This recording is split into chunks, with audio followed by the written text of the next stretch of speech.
Me sowing. Haha, fuck yeah. Yes. Me reaping. Well, this fucking sucks. What the fuck?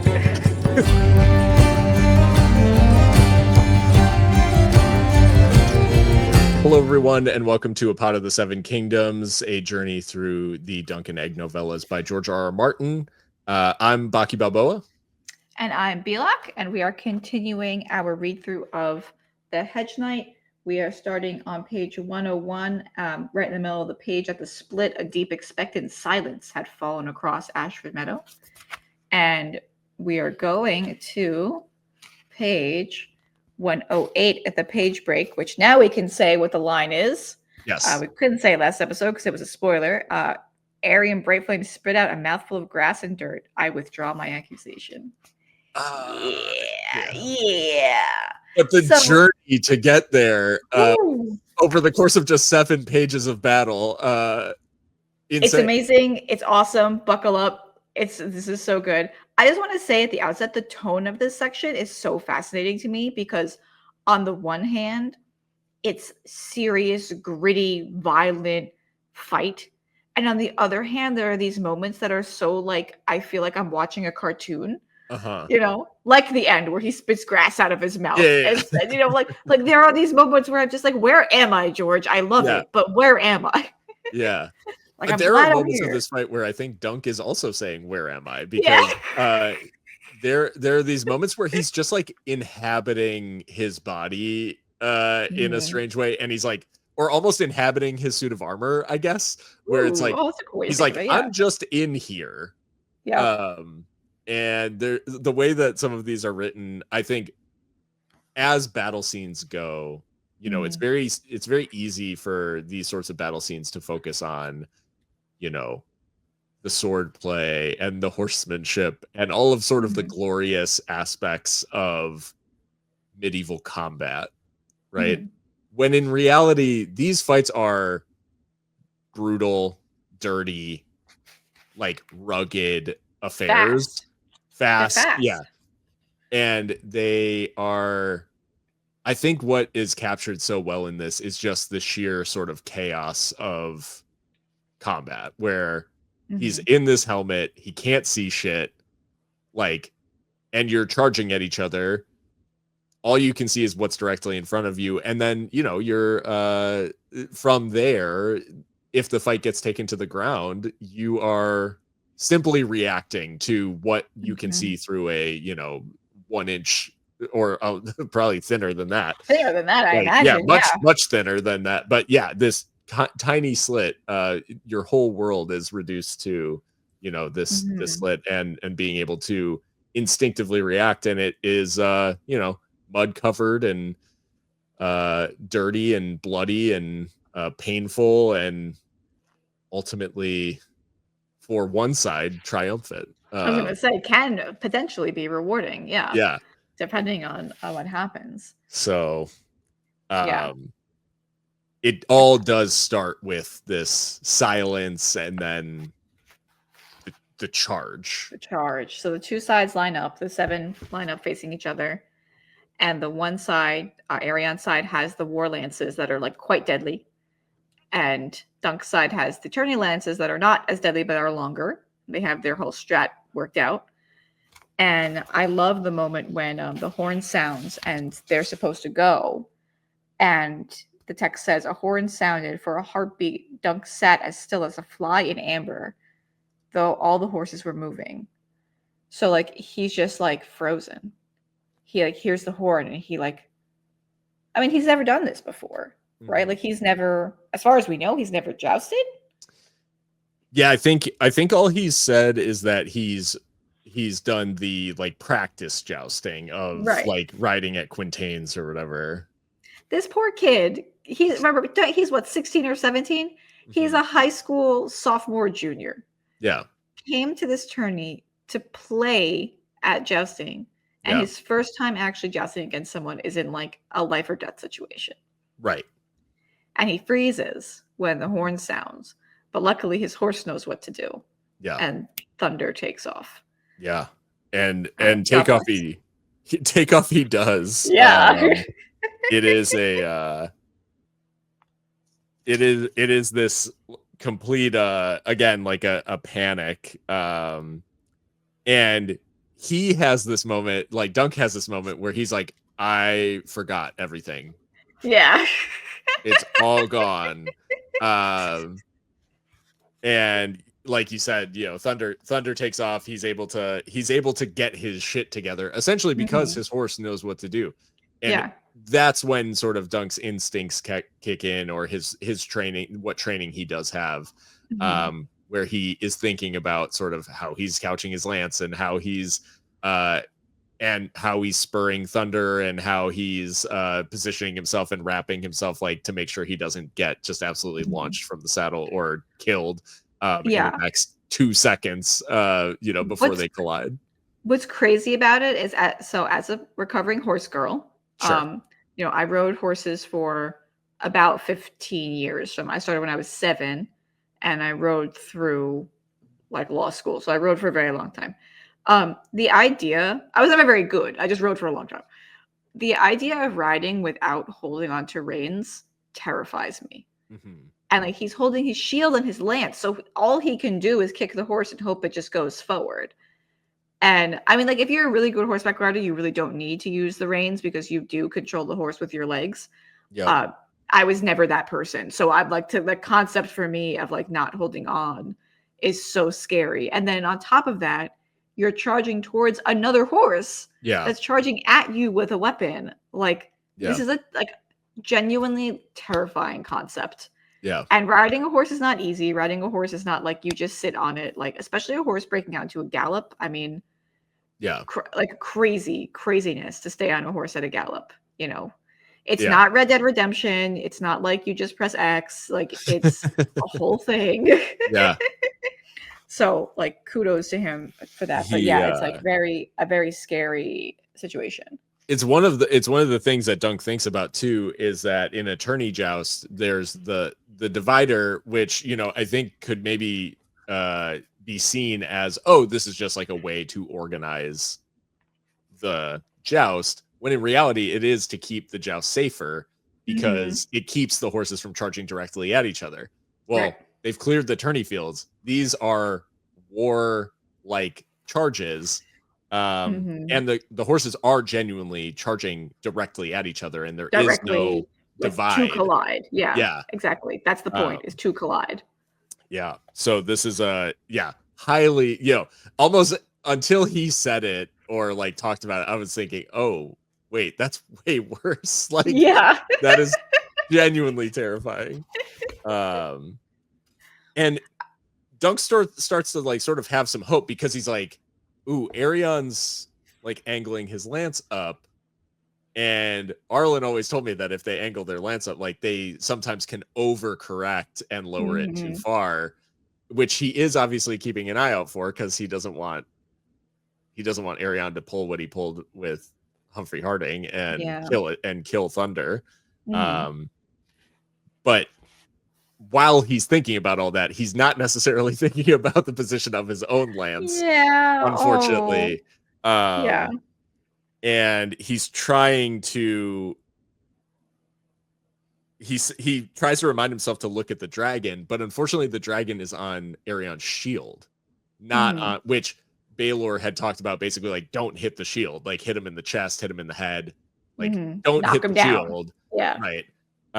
Because your lance will break, and that's basically like worst case scenario. And unfortunately Dunk realizes, oh shit, I'm looking at the shield and I'm not pointing where I need to, and he tries to correct at the last second, and it's unfortunately like too little too late. And his lance does shatter. And the horses collide. Like, it is specifically said that like their horses collide, and Dunk is left in quite a bit of pain.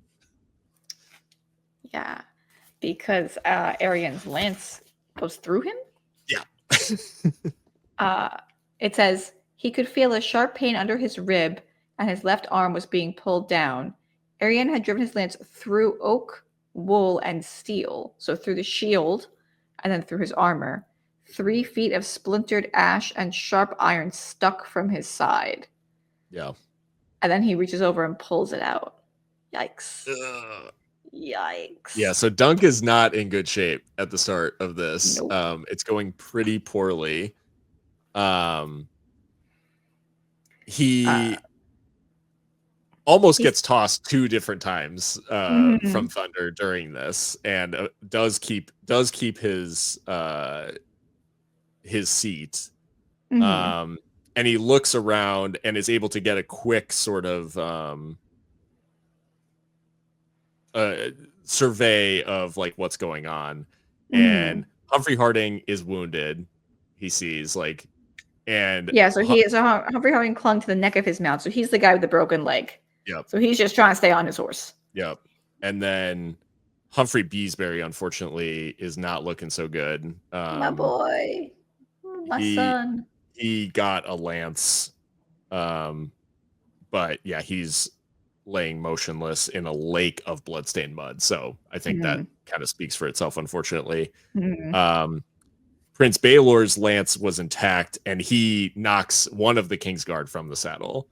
mhm. Um, and another of the White Knights was already down. So the way that I took this is that Baelor has successfully knocked 2 Kingsguard out of the like in basically he passed once, got one, charges another, gets him Yeah, I guess off. Like another, yep. so he's just knocking folks down. And the These poor plan, Kingsguard, they yeah. must be like they must like if they were from Jersey, they'd like, come on, boss, what are you Yeah. gonna boss? I can't do anything.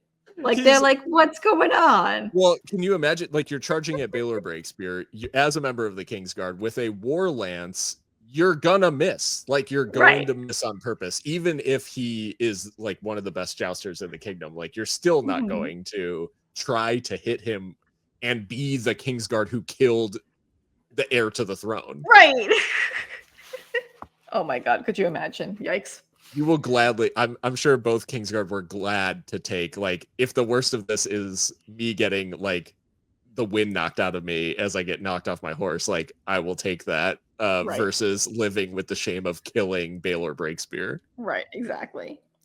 But Dunk does eventually get knocked down um, Mm-hmm. by Aerion. So Aerion's riding a gray stallion, a dapple gray, which is one of my favorite horse colors. Yeah. And he does finally get Dunk out of the saddle. Mm-hmm. And Dunk had been trying to, his lance had been shattered, so he was trying to pull his longsword. LOL, he gets knocked out of the saddle. He drops his longsword too. Yep. And he's sad and he's thinking in his head, Dunk the Lunk thought he could be a knight, which is like Yep. really sad. You are a Yep. knight, friend. He was like trying to get back to his feet, and there's like mud in his visor, which also is like if you have already a limited field of vision because of like what's in front of your face, like if stuff gets in there, Yeah. you're like totally blinded. Yeah. So he's got mud in his visor and he like scrapes it out. And as soon as he can see, there's Aerion with his morning star, Mm-hmm. which we will come back to the morning star. I have thoughts. Yeah. And he gets hit, and it hurts to get hit with the morning star, even with the helmet on. Yeah. It says he then his head seemed to burst to pieces. Mm-hmm. Yikes. Yeah. Yeah, he said he broke my head and I'm dying. Yeah. Like that's how hard of a hit he takes. And he starts really, Dunk is like, it's over. Like, yeah, this is it. And like all these people who decided to fight for me are also going to die. mm-hmm. And like, why did I drag them into this, basically? Yeah, all of his internal thoughts are like really sad. He's like, I failed them. I am no champion. I'm not even a hedge knight. I am nothing. Mm-hmm. Which I'm like, is that an admission? Yeah. I mean, I'm reading this and I'm like, this is really sad and whatever, but is that like an admission, George, that he's not a hedge knight? Yeah. He never saw Dunk the Lunk. He remembered Prince Daeron boasting that no one could lie insensible in the mud as well as he did. He never saw Dunk the Lunk, though, did he? Yeah. Ooh, buddy, you don't have to think that, man. You're good. Hey, You're good. Be nice to my friend Dunk. Yeah. Come on, Dunk, be nice to Dunk. Yeah. You're doing your Um, best. and Aerion really like seizes on this moment to he feels the momentum, like he knows that he's winning. And he decides to rub it in because he's a dick. Yep. And so he starts taunting Dunk about the fact that, like, oh well, if you give up, maybe I'll just take a hand and a foot and pull your teeth out. And when Dunk doesn't yield, he swings his Morning Star again. But this is the sort of thing, again, George leaning into maybe tropes that he typically doesn't, which is the bad guy boasting being the turning point in a fight for the good guy. Yep. Dunk finds some strength. And he says from where he found the strength he did not know, but he found it. Well, what George R. R. Martin did was he said, "I'm really sorry about Oberyn in the Mountain, so I'm going to do it in reverse." Yeah. I'm going to give you the reverse of that. Yeah. So Dunk does find the strength, and he rolls, and then he basically just ends up like fisticuffs with Aerion in the mud. Yeah. And he grabs Aerion, throws him to the ground, and gets on top of him. And at this point, Dunk is huge. Yeah. Dunk, as we recall from episode 1, Dunk, Lorge boy. Yeah. And he said, it is time to use my Lorgeness because Aerion's on the ground. He can't use his Morning Star. Right. So Dunk is no longer under threat of being hit by the Morning Star. And Dunk just starts beating the shit out of him, basically. Yeah. He talks about, you talked about him being large, and it was like Aerion was strong, but Dunk was stronger and larger and heavier as well. He grabbed hold of Aerion's shield and with both hands and twisted until the straps broke. So the leather straps that are holding the shield on Aerion, Dunk snaps them, and then proceeds to use the shield just as a blunt force weapon and starts pummeling Aerion like while on top of him. And Aerion goes for a knife, and Dunk just hits his hand, wanged his hand with the shield.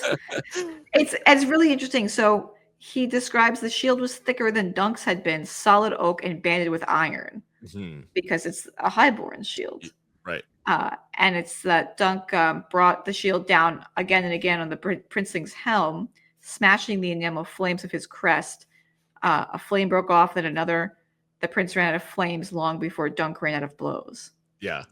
I love that. Yeah. That's very meaningful. We will come back to this passage. And this fight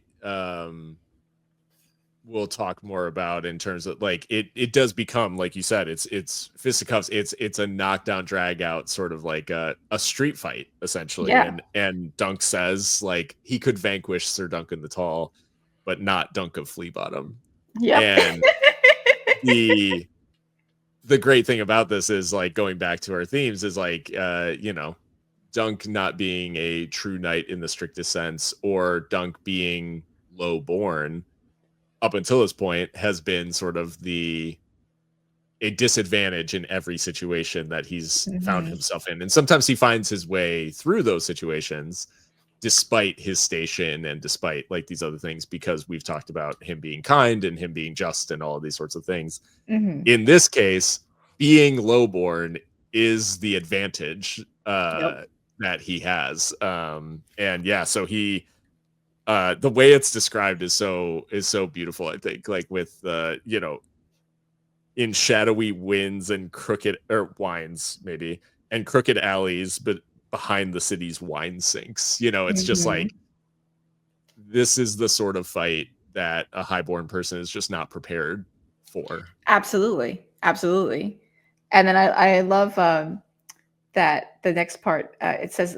he thinks a visor's a weak point. He remembered the prince had all but ceased to struggle. His eyes were purple and full of terror. Dunk had a sudden urge to grab one and pop it like a grape between two steel fingers, but that would not be knightly. Where am I, George? Like, it's just like, what an interesting thing to like put in there, that like he just has this thought of like crushing this man's eye like a grape. Yeah. And he's like, whoa, whoa, whoa. Knights don't do that kind of shit. Hold on. Meanwhile, Right. he's like over this guy. We're like pummeling Beating him him with the shield. like Yeah. beating him. Why are his eyes purple, Dunk? Because you're beating him in the face? Yeah. Right.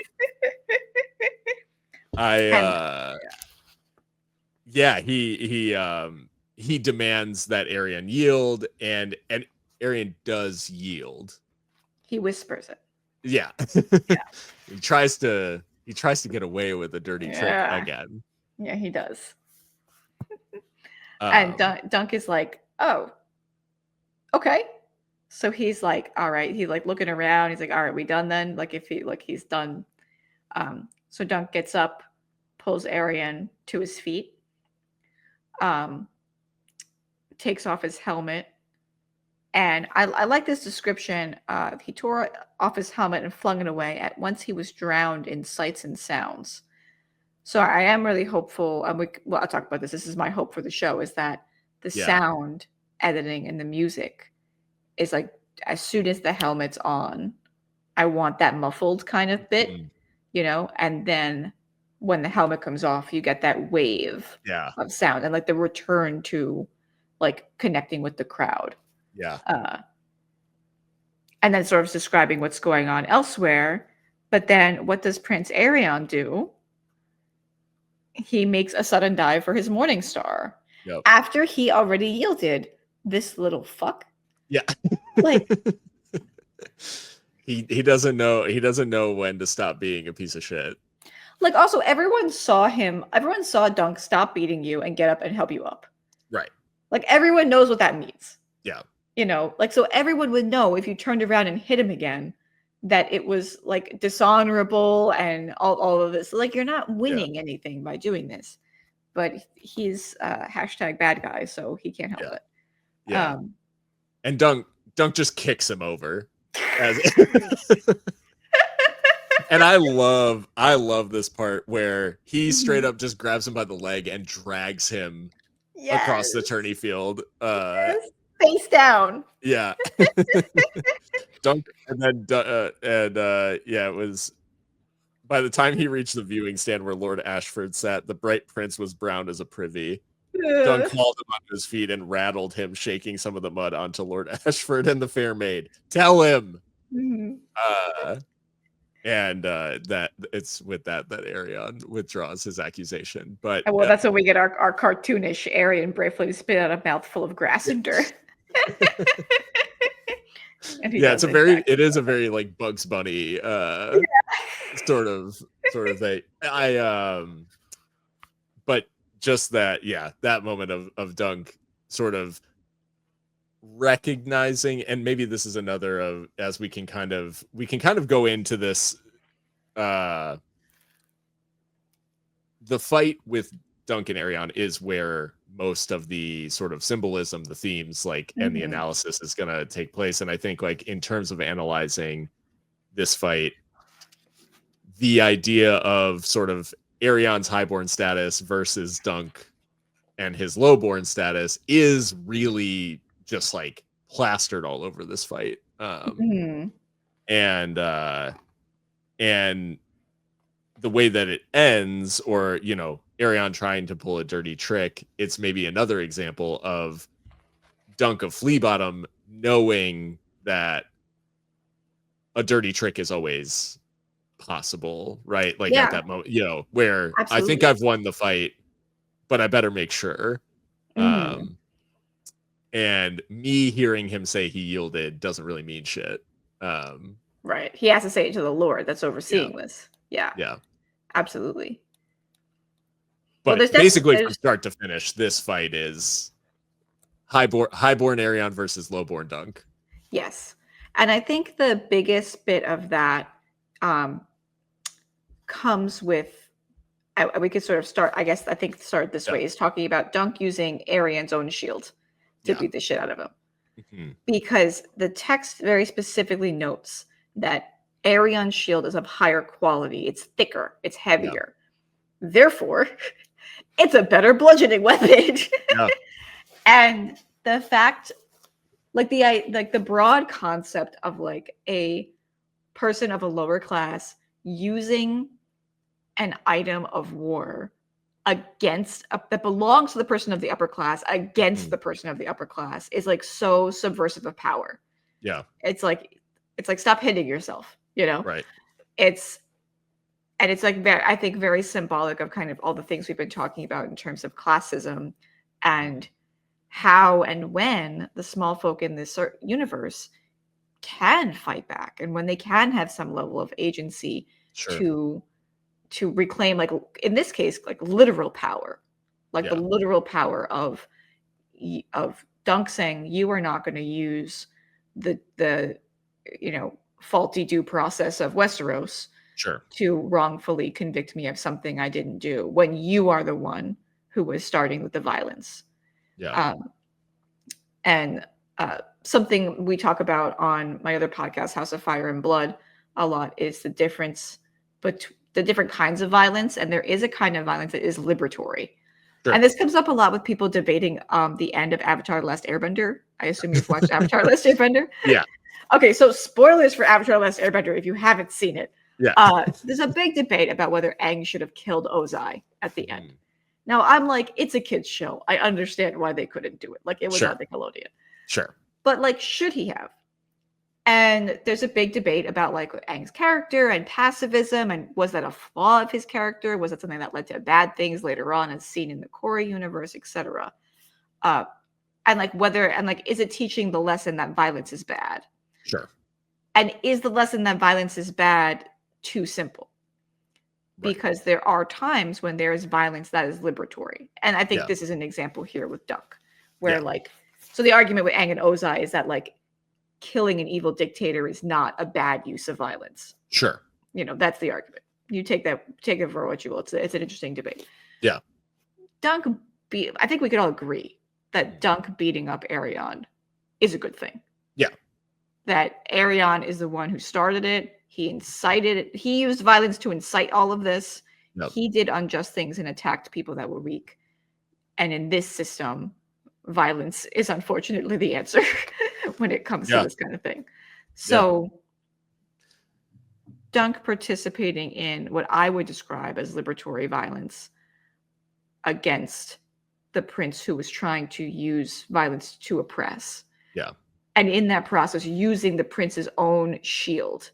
And like the fact that it's a shield, it's like it's an item of war that's owned by the prince, but it's supposed to defend the prince. And instead of defending him, it becomes a bludgeon against him. And I'm trying to still like sort of unpack if that goes anywhere else in terms of like, I think it maybe is just like an easy metaphor of like, he should have been protected by his class, but he was not ultimately. I think that pretty much is where it goes to. For the shield. I was trying to think if there's like maybe something in there about it being wielded against you, but I don't think. I don't think it necessarily goes further, but it is like certainly the protections afforded you ultimately were used as a weapon against you. I think there's a ton of symbolism too in the fact that Dunk is using his shield and is smashing his helm, which has these like enamel decorative pieces of these flames and dragons that are destroyed. Like as Dunk like bluntly smashes them, they break off. They're not cast in metal. They're not actually forged as part of the helm. They are decorative. And so I think it is also sort of in this moment where a big guy is beating the shit out of you as a nobleman, like the trappings of power are also very fragile in that sort of fight. Where there is an equalizer which is Mhm. Dunk is just freaking huge and is stronger than him. So the Mhm. equalizer ultimately is like, it doesn't matter that he's got, that Aerion had more training. And I think it's also quite symbolic that Dunk loses in all of the phases of this fight that are noble, in terms of Mhm. like, Aerion gets him with the lance, Mhm. starts winning the fight with the Morning Star. Like, Dunk doesn't even get to swing his sword, which is a Mhm. very, knightly weapon. Mhm. And skill with it is sort of recognized as being noble and knightly. Mhm. Doesn't get to do that at all. And the thing that he ultimately wins the fight by doing is by being by knowing how to survive a street fight. Absolutely. I think that goes exactly to our concept of what is a knight, Yeah, right? Because I mean, I think we would all agree that Dunk is still the true knight between him and Aerion. 100%. So it's not about like true knighthood is not about like who can swing sword good Right. or who can hold lance nice, whose horse so pretty. Like those are not those are not it. Like and you were just Yeah. saying that the trappings of power are fragile Yeah. and they don't ultimately win the day. It's the the I would say it's the motivation that comes from the just cause, Mhm. right? Because Dunk says like he gets the strength and he doesn't know from where. But it's from the fact that he is motivated to win this fight because he was right. Right. He had the morally superior ground. He was protecting someone from injury. Right. And that I mean that is his motivation for the whole time. Yeah. So yeah, absolutely. I think your point is excellent that all of the knightly things are he's bad at. Right. Yeah, or at least worse than Aerion, right? Like, Right. he maybe not like objectively bad, but Aerion does have the advantage in those Mhm. areas because he's had the privilege of training and jousting in other tournaments, probably, and all of these other things, whereas Dunk has Mhm. not had that ability. But you put a blunt instrument in his giant hands, and he will beat the shit out of you with it. And I love that about him. Yeah. And I'm like, "You get it, Dunk, you get it." I did wanna go back to the crest thing that you were talking Yes, about, absolutely. a little bit because I think because you said it really well. You were saying the, the trappings of power are fragile. In this case, that's, like, literally true in the sense that, like, Arion gets his head bashed and, like, his flames and his dragons, like, literally fall off of his helmet. But I think that concept can be broadened to be a metaphor for like Targaryen power. Mhm. That like the power of specifically of Targaryen, and then you could broaden it further to like power under feudalism, but like specifically like the power of this family is just a facade. Yeah. Like it's just because we're telling you they're exceptional and it's okay if they marry their sisters and they have magic blood. Like right? Like, but it's Yeah. not, it's just fake. Mhm. And if someone hits it hard enough, it'll come toppling down, as we see Yeah. later on in the main series with Robert Baratheon and Robert's Rebellion. So I love images like that, and Martin does a lot of images like this throughout his writing of like dragons in some fashion, like being representative of metaphorically representative of the Targaryens and their weaknesses or that kind of thing. But yeah, I think Absolutely. that's definitely present. I think that's definitely the point too of Martin putting that in. No, it's yeah, super well said. I saw and I don't know if other people saw this. If you live on my side of TikTok, then you probably did. But um there's a Song of Ice and Fire creator, Holly Bean, Mhm. who made a video about the way that it seems like in both the shows and the book, it feels like the people who invoke old Valyria the most are weak Targaryen men. Um, Yeah. and and uh Yes. and it's a very funny thing, because I totally agree with her. And my thing with that is, the Targaryens, you talk about like if you say over and over again that you're exceptional, then maybe someone will believe you. Mhm. But the invocation of Old Valyria by the Targaryens is in and of itself like patently ridiculous because they left on Yeah. purpose, right? Like, so it's just one of those things where it's like, well, Old Valyria exploded and you weren't there because you left. Right. The people who are actually at the heart of power of Old Valyria are all dead. Mhm. And that's fine, but invoking it is like It is patently weird. absurd, right? It Like, is weird to be like Old Valyria, like you should worship me because the last place I lived became a volcano. yeah. Like, It became a smoking ruin that no one can even visit without dying. and I wasn't even there when it happened. Like, Yeah, and we hadn't been for yeah, quite some time. Yeah. but it So was anyway, magic, I promise. right. Yeah. It was, and it was magic. So no, I think I love that, and I think so the facade of Targaryen power, and I mean it is like quite on the nose in terms of it's like these enamel and these like decorative things that are Yeah. being smashed away, and it is in a very very broad sense like foreshadowing what will eventually happen, Mhm. in terms of the erosion of Targaryen power Mhm.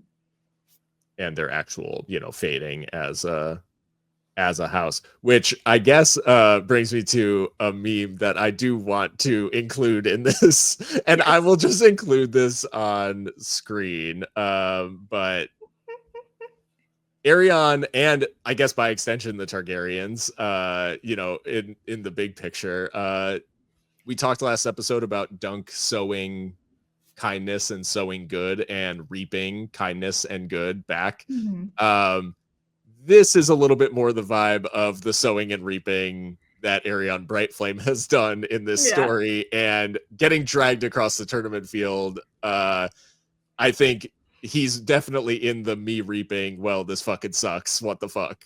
Yeah. Yeah, so this is a tweet Ariane would have sent for anyone who's just listening to the audio. It's me sowing. Haha, fuck yeah. Yes, me reaping. Well, this fucking sucks. What the fuck? So true. Also included in that, Stefan Fossaway. Fuck that Yes. guy. Yes. And I Really? guess we don't technically get his. Well, he's getting hacked away at by but the two Fossaways are attacking each other Yeah. as this all goes down, and then there's a bunch of fighting still going on where Dunk actually has this like sense of urgency of I need to end this so nobody else dies. Yeah. And Maekar is fighting the Laughing Storm and Prince Baelor all at once, Yes. which is not a good situation for him. But yeah, so Dunk is able to get Aerion to withdraw the accusation ultimately, but did he do it with help? I guess is the This is there just are a lot of people along with this story who talk about, and I think maybe in our last section people would have, there might even be comments on our last episode about the fact that we didn't talk about, oh, like this person represents the maid and this person represents the smith and this person represents oh the god. Okay, I'm gonna go out on a limb and say no they don't. Okay. That's the analysis. Do you have counter analysis to that? there are people who have pointed that to me, because I think the seven is used as, I think quite clearly by George as a religion that is widespread and is one of the religions that doesn't have any sort of concrete evidence backing up. Now, Mhm. whether or not you believe in that the breath of light or the kiss of life or whatever is a R'hllor thing, or if it's other magic, Mhm. same with the old god, same with the, like any of these religions that exist, the drowned god, Mhm. um all of them to a certain extent, their miracles could be explained like in other ways, Mhm. I guess. The seven just doesn't really have miracles. Like they don't really No. have anything. to point to. And I've always thought that they were used as the religion, like a more sort of traditional medieval religion, you know, along the lines of medieval Christianity, where it was just what you believed, because that is what, and it was connected to the state in most cases, like, and connected to political power, so you didn't really have much of a choice. And there's really not a whole lot of proof, especially stacked up against other religions in the world, that any of it is real. Yeah. So did the gods make Dunk win because he was just? No. I think that's pretty straightforward. No, it was, you know, a really scrappy battle that he like almost died in many times. Yeah. And like it was very violent. Right. And we know, I mean, George hits on this point with the Mountain and the Viper, their trial by combat, where it's like the Mountain confessed to being guilty while winning that fight. Right. And ultimately wins, right? So it's like, no, and there's historical trial by combats and trial by sevens and things like that, that like, it's not, there is no actual divine intervention. Yeah. Whether the people think there is, different question. Yeah. But there canonically in the story divine intervention from the seven to no, there's no indication that there is. Yeah. Magor the Cruel killed a bunch of like very faithful people in a trial by seven.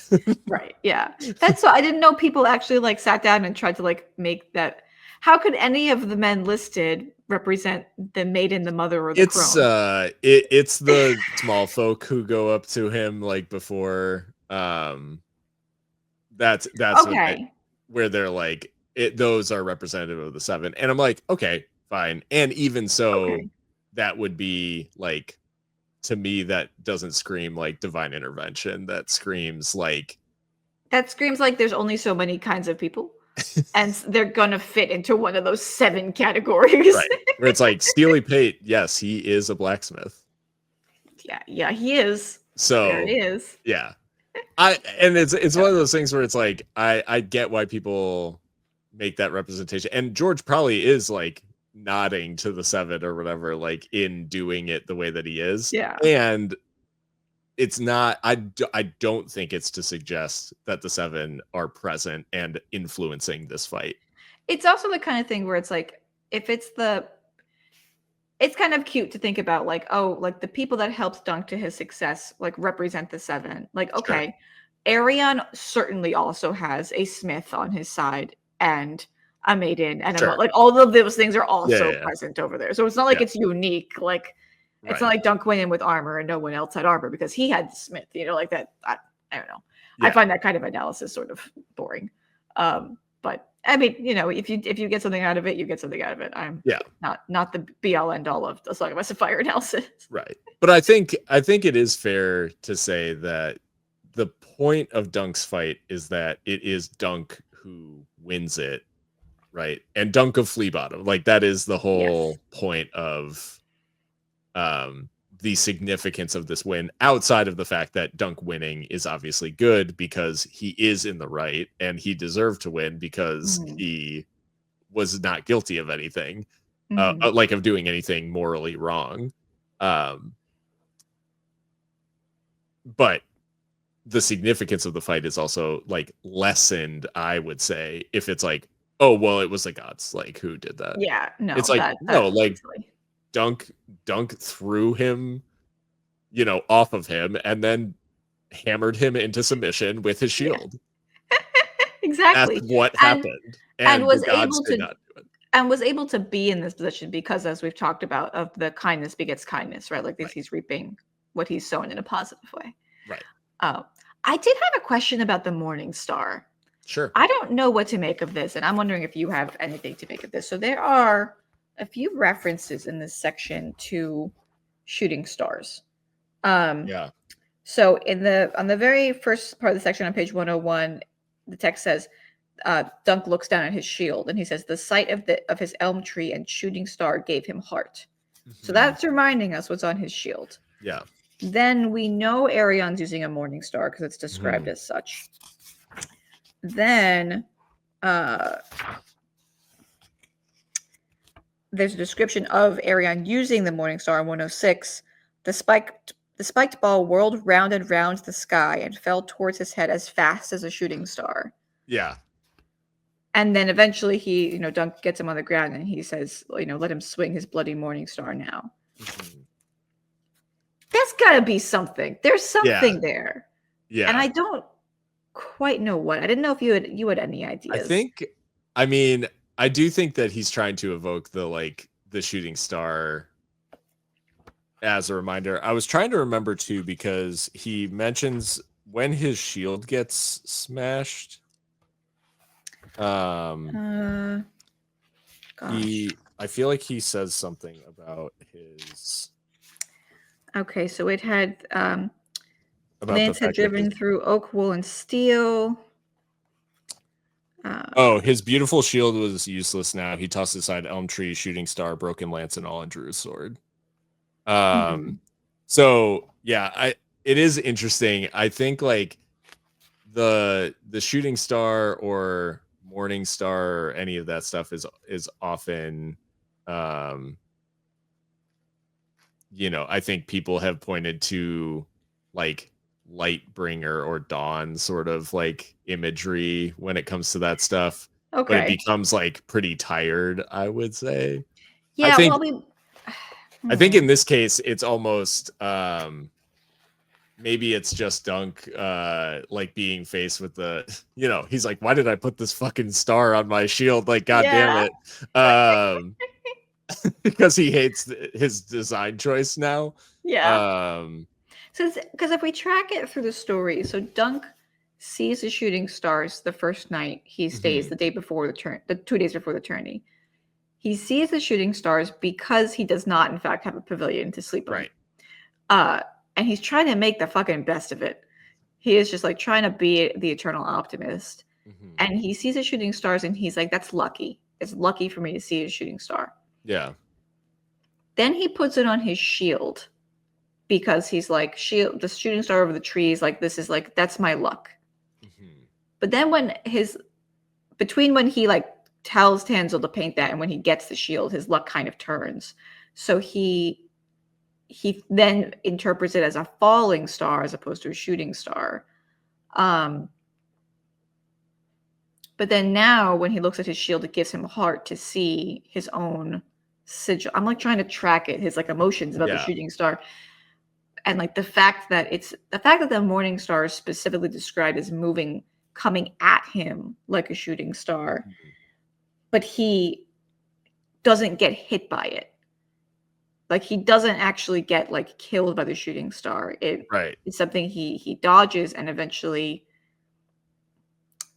I don't know, takes control of. I don't know, listeners. If you have more thoughts than my convoluted ones. No, it is. It is an interesting. It's an interesting line of thought though, because it's like he clearly gave. He could have given Aerion any weapon, like. Right, exactly. Like he could have had anything. He could have had like a giant fucking Valyrian steel sword that was scary. Or like an he has a morning star or whatever. He's using a morning star specifically. Yeah. I think it has to be. I think the fact that he uses that term, it's like definitely evoking the shield, and it's meant to be that. And then, but it's very interesting because in the last 2 times that it's brought up in the actual fight, Dunk says, let him swing his bloody morning star now. And then the next is Aerion finally let go of the handle of his useless morning star.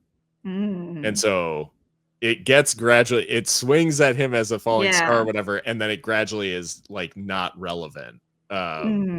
So I don't know if that's maybe the passing. I don't know. I'm trying to think of like maybe like the passing of the star. Where it is Dunk's luck that it's like that the star falling, is it not being useful after a certain point? I don't know. Yeah, I mean, I wonder if it's also like it's just like reminiscent to the luck from the original shooting star that Dunk is not in fact killed by this morning star. When he you know what I mean? Like maybe the imagery is just to pull that through line. Yeah. because the shooting star is like very prevalent here. Yeah. And this was written long after this book was written long after George wrote what's the second book? Not A Game of Thrones. It's A Clash of Kings. Yeah. And that's when we have the Red Comet. Yeah. So my boy loves his shooting stars and his red comets. He really does. I would argue like a bloody morning star could even be reminiscent of a red comet, but I think that was kind of that did pop into my mind, but yeah, I think it's maybe a little bit of a stretch. Yeah. We'll gotta stretch before that reach. Yeah. Yep. I don't know. I just think it's interesting. Maybe we'll need the rest of the novellas to think about that, because it's going to continue to be his sigil, I assume. So it's just something to put a pin in. Listeners, if you have better thoughts about that, let us know. I will continue to think about it. I think there's something there. The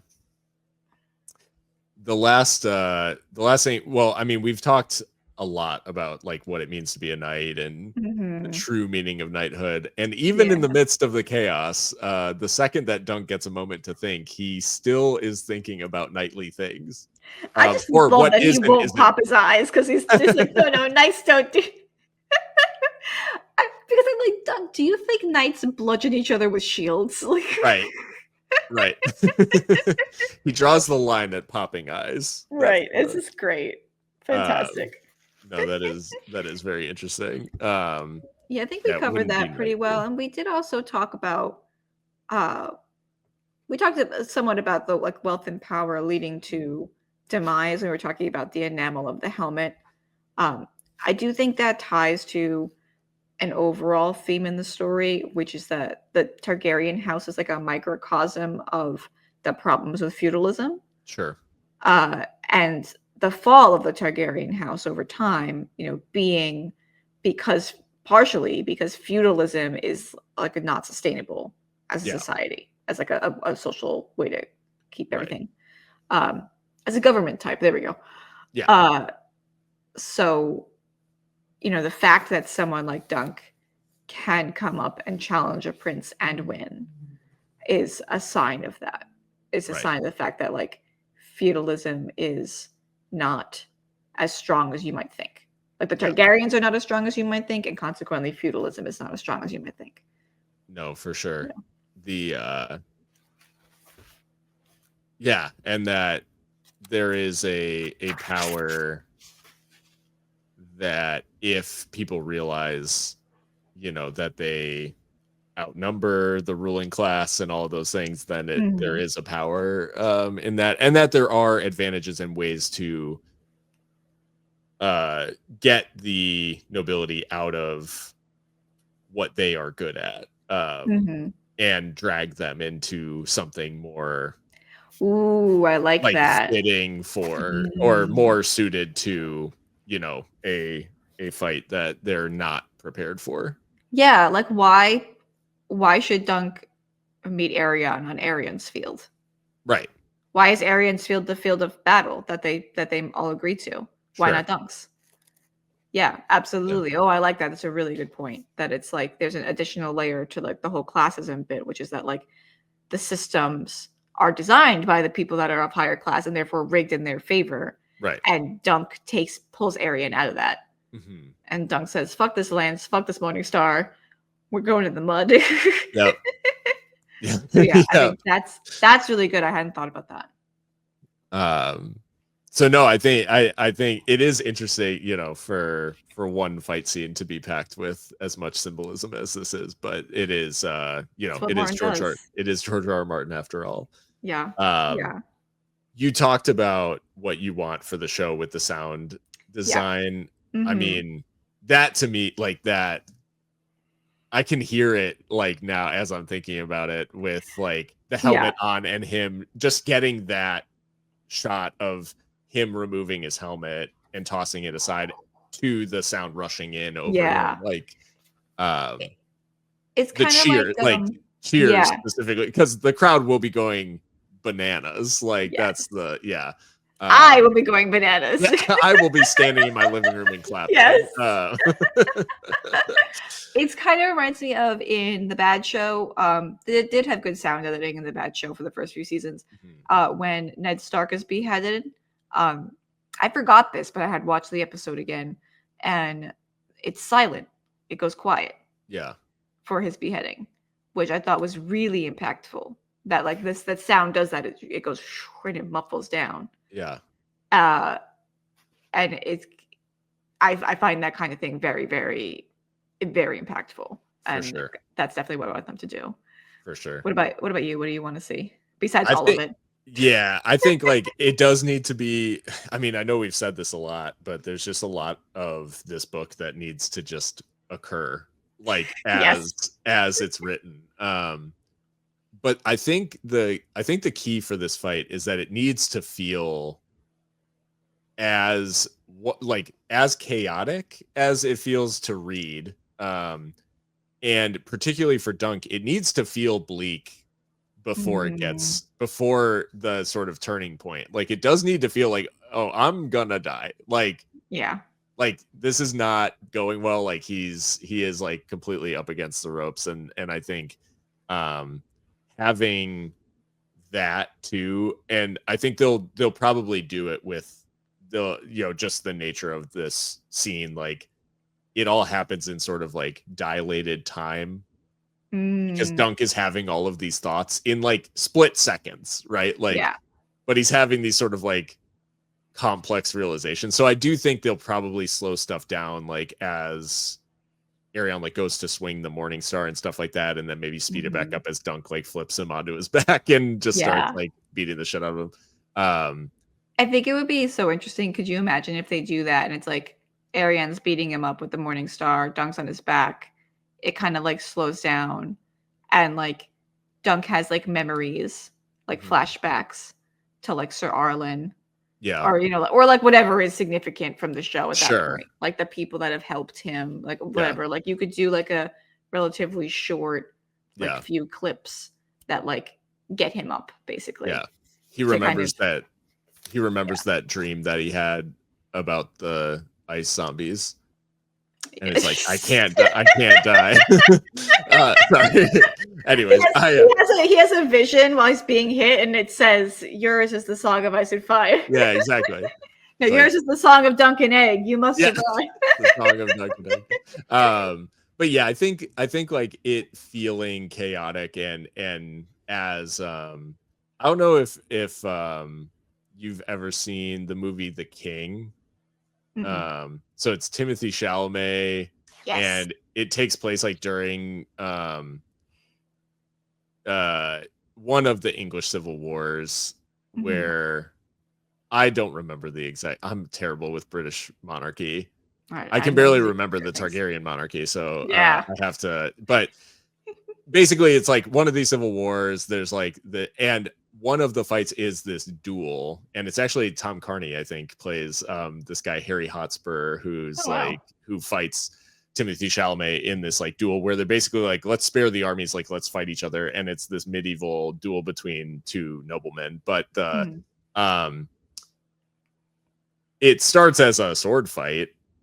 And then they end up just rolling around for a while because like one like lifts the other up and throws him down, and it's like it's almost like half wrestling match. And I think similarly, like the combat in this one just needs to feel like very visceral and dirty, chaotic, and just really getting across all of the feelings that you feel in this very brief exchange. Is like, because it does. I know reading it, you're like, you feel dazed almost, like with Dunk, where absolutely, like, he gets clonked on the head and you're like, oh, you're kind of also like feeling that. I'm like, ow, I too have been clonked on the head. Yes. So I think there's just a lot that they can do to make sure that it feels sort of as messy as the actual fight. Because even Dunk winning, like he still walks away with a wound in his side, with like a lance wound, like, and Jesus, a bent helmet, like where he got smacked with the Morning Star. So like there's all this stuff where he's not going to look good, Aerion's Mhm. not going to look good. Like, and it's going to be a very bloody sort of And mess. But I think, everyone else will be fine. yeah, and then luckily he ended it in time where there was minimal like harm done. Right, So exactly. Yeah.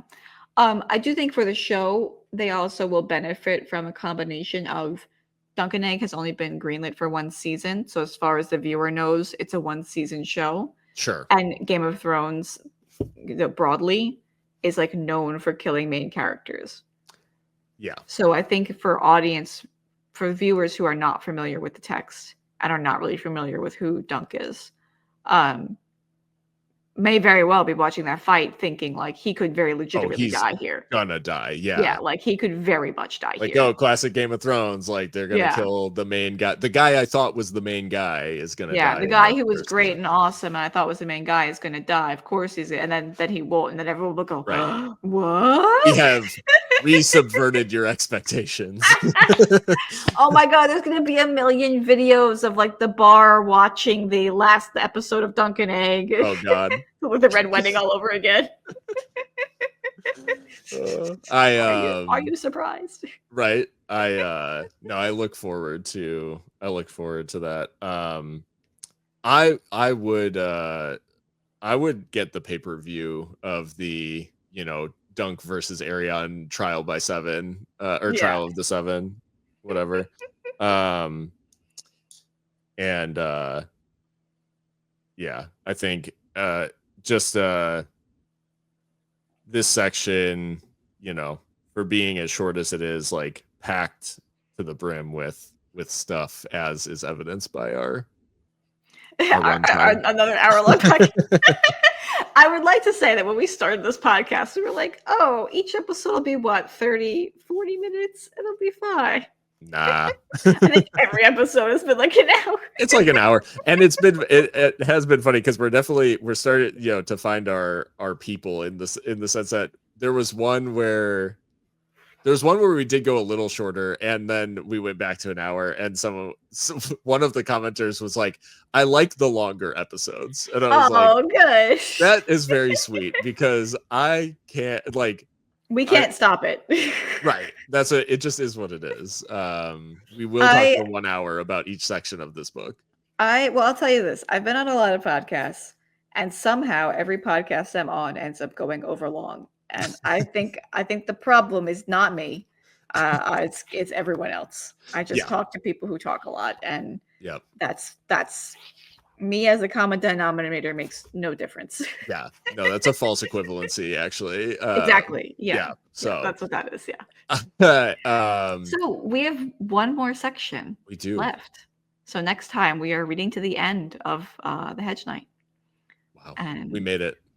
I'm sure the next section will be feasts and parties and celebrations. Well, Dunk deserves it. Bonfires of sorts, if you think about it that way. The puppeteers will come back and do a celebratory puppet show. Yeah. Mm-hmm. Yeah. That's what'll happen, right? Yep. Right? Tell me that's what'll happen. Right?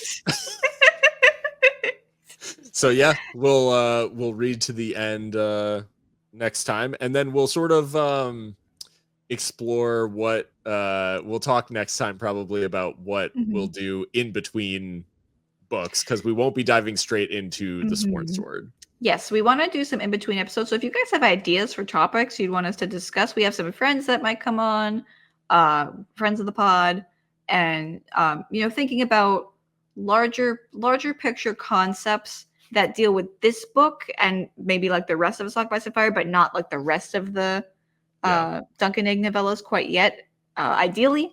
But if it's an episode that's going to contain spoilers, we'll just give the spoiler warning.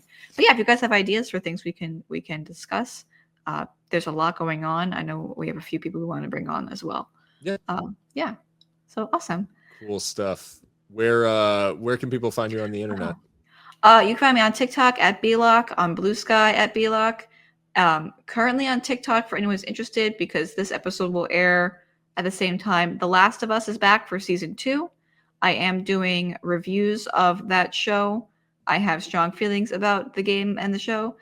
So I'm doing lives on TikTok after each episode reacting, and then I'm doing like a weekly recap and analysis of the episode itself. So if you like that kind of stuff, follow me on TikTok. And where can people find you? People can find me at Damon Bachfire on TikTok, and that is primarily where I'm doing stuff. I am finishing up my main series Reread as well, so you'll probably see more A Dance with Dragons stuff, and then I'll be sad again because Yeah.